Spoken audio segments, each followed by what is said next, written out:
A única coisa que eu vou dizer ao deputado, o deputado Paulo Bilinski, é que ele me dê acesso a esses estudos. Eu gostaria de tê-los, esses estudos, para verificar como isso. Não, se é dado, ele vem de algum estudo. Não existe dado que não venha de um estudo. Não existe isso. Isso é uma questão científica, deputado. Então, se é dado, ele foi produzido com método científico e com estudo. O senhor cita experiências internacionais. Pois bem, aqui está o Uruguai, nosso vizinho mais próximo. Eu vou descrever para o senhor aqui uma experiência internacional muito próxima. A descriminalização da maconha no ano de 2013. Pois bem, nosso ministro, senhor presidente, em 2016, a Diretoria Nacional de Polícia do Uruguai anunciou um aumento na apreensão de maconha ilegal. Então, quer dizer que em 3 anos de legalização da droga, a apreensão de 2015, que era de 2,5 toneladas de droga, de maconha, passa em 2016 para 4,3 toneladas de maconha. Ou seja, fica claro aqui, lógico e científico, para Vossa Excelência analisar um dado que mostra que a apreensão de maconha no Uruguai quase que dobra em 3 anos depois da legalização. Eu vou aqui, então, às perguntas, senhor ministro. Por gentileza. Pergunta número 1. O PCC, em declaração pública, disse que mantinha um diálogo cabuloso com o PT, ao qual o seu presidente da República é filiado. Eu pergunto, senhor ministro, é por isso que o senhor e o governo Lula apoiam a legalização da droga? Para aumentar o volume de drogas circulando no Brasil? Número 2. Estou encerrando, excelência. Segunda pergunta. O senhor, ao contrário do ministro Dino, tem capacidade de enxergar a relação de causa e efeito entre a descriminalização das drogas e o aumento da criminalidade? Sendo ministro dos Direitos Humanos, é esse o seu objetivo? Aumentar a criminalidade no Brasil?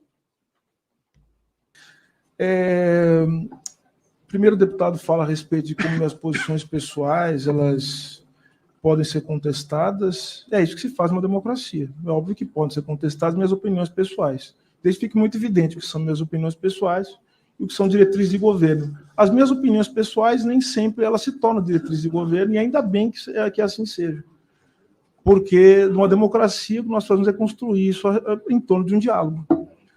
Aliás, numa democracia, nem as opiniões pessoais de um presidente elas se tornam diretrizes de governo, porque tem uma coisa que chama Constituição Federal e legislação, e que necessariamente faz com que as questões pessoais elas não possam se tornar diretrizes de governo. Aliás, isso é uma coisa que se estuda desde o século XVIII, né? Então, acho que é importante saber a respeito disso. Outra questão importante é em relação à ideia de que, eu não sei se eu entendi muito bem, mas que a contestação da constitucionalidade do artigo 28 da Constituição Federal ela seria uma ofensa à separação de poderes. O senhor fala do governo Lula, enfim, eu não sei se eu entendi muito bem, mas, de qualquer maneira, eu quero só esclarecer uma coisa. Controle de constitucionalidade está previsto na Constituição. Ou seja, a possibilidade de contestar a constitucionalidade dos atos normativos é uma previsão constitucional. E ao Supremo Tribunal Federal, na verdade, não só o Supremo, mas em termos de controle, nosso controle é concentrado e difuso, tanto o Supremo Tribunal Federal como o Judiciário, de uma maneira geral, que pode definir sobre o controle da constitucionalidade das leis e tratados internacionais. Portanto, não se trata de separação de poderes, mas se trata do exercício da competência que cabe a cada um dos poderes. Eu fiz um comentário, como eu já disse, sobre uma ação judicial que tramita no Supremo Tribunal Federal. Agora, se o parlamento acha que, eventualmente, está havendo uma invasão, eu acho que essa é uma questão que deve ser resolvida entre as instituições. Mas eu comentei uma ação que tramita no Supremo Tribunal Federal e que segue aquilo que se conhece, pelo menos desde o século XVIII, que chama controle de constitucionalidade. Né?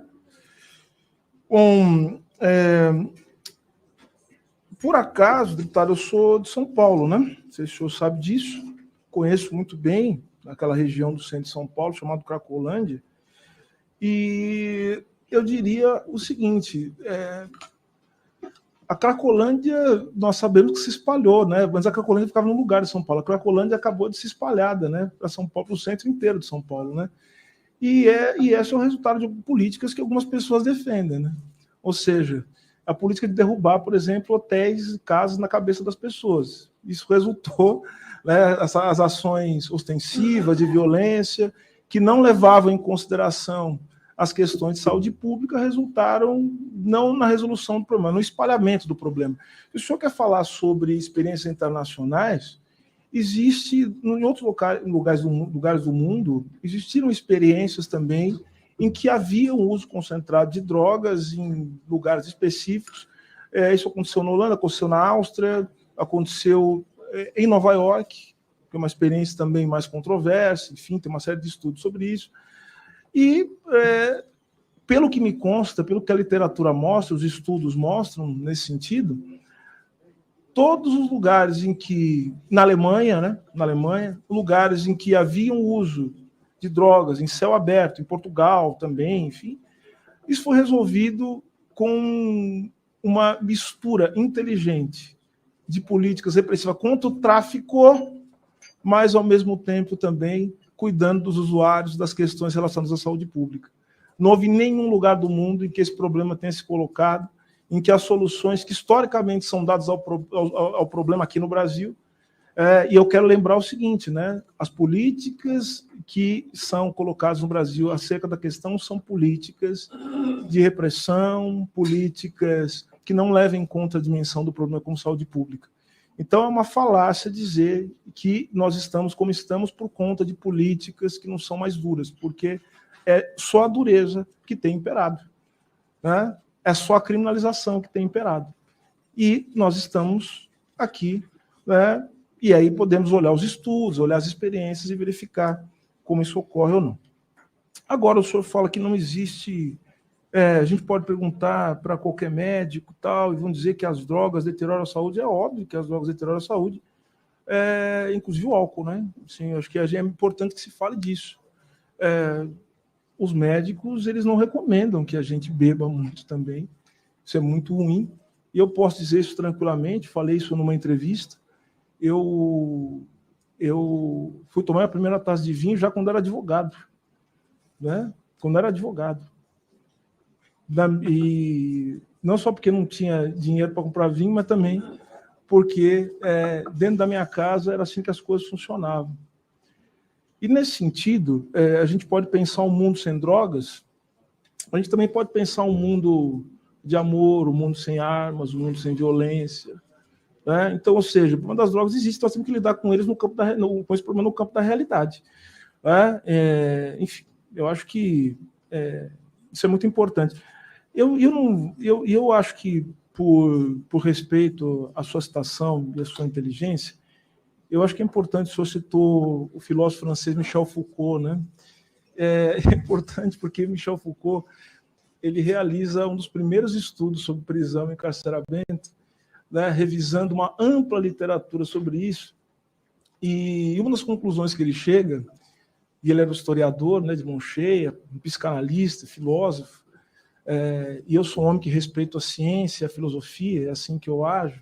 Eu acho que o mundo tem que caminhar nesse sentido. Ele chega à conclusão, a seguinte conclusão: se sabe, palavras que estão no livro, sabe-se que a prisão não funciona para aquilo que se diz que ela deve funcionar desde os seus primeiros anos de instalação, desde 1820. Então, Foucault era um homem estudioso, um homem que fazia estudos de campo, né? Enfim, era um homem da ciência.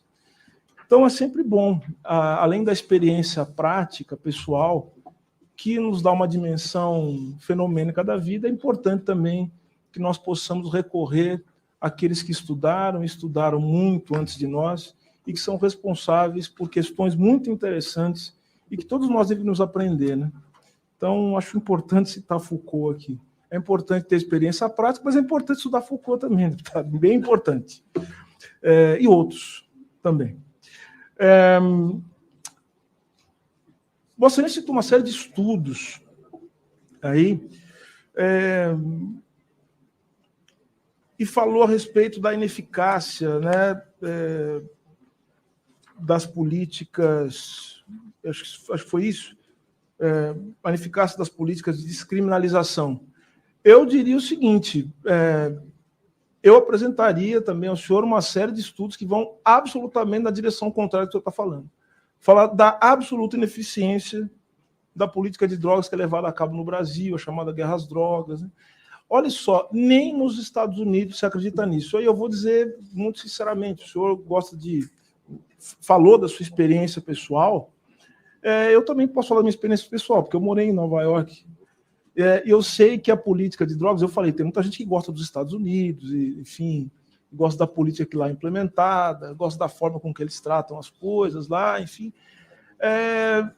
E se for para pegar esse exemplo, eu quero dizer, para a tristeza de muitas pessoas, que nos Estados Unidos o porte de maconha, de droga, não é criminalizado, em Nova York. Né? Enfim, pois é. Então, assim, para a tristeza de muita gente que gosta de algumas coisas dos Estados Unidos, talvez isso não caia bem, mas é assim que as coisas são, é assim que a realidade se apresenta.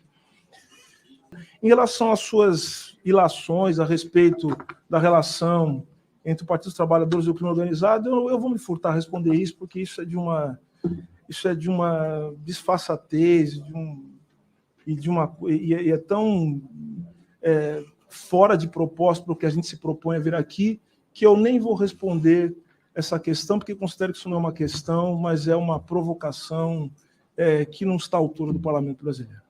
Ministro, eu não citei estudos, eu citei dados. Eu queria que o senhor comentasse, então, a questão específica do Uruguai relacionada com a descriminalização, a legalização do uso de drogas, como houve um aumento da apreensão de entorpecentes e um aumento da criminalidade. Eu queria que o senhor comentasse, então, por gentileza. Ok, obrigado. A única coisa que eu vou dizer ao deputado, o deputado Paulo Bilinski, é que ele me dê acesso a esses estudos. Eu gostaria de tê-los, esses estudos, para verificar como isso... Não, se é dado, ele vem de algum estudo. Não existe dado que não venha de um estudo. Não existe isso. Isso é uma questão científica, deputado. Então, se é dado, ele foi produzido com método científico e com estudo.